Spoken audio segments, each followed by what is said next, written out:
This story is about a prince who sought love day and night, and a princess who appeared at the door on a stormy night. I hope you like the story.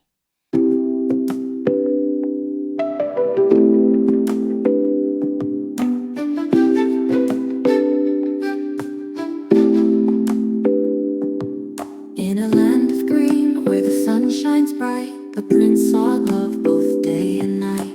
He searched for a princess wise and true, a guiding star to help him through. In a land of green, where seeds grow tall, divine wisdom can be found by all. From tiny peas to towering trees, nature's miracles never cease.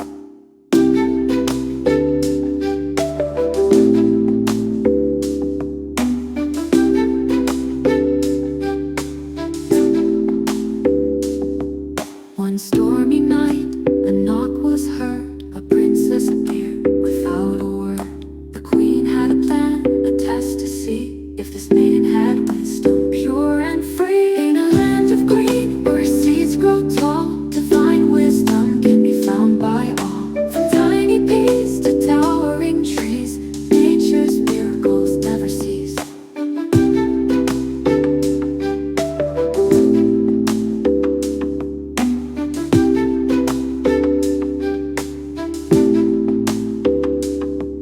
Under 20 mattresses, a small pea lay. The princess slept soundly till break of day. She awoke with a smile and spoke with grace.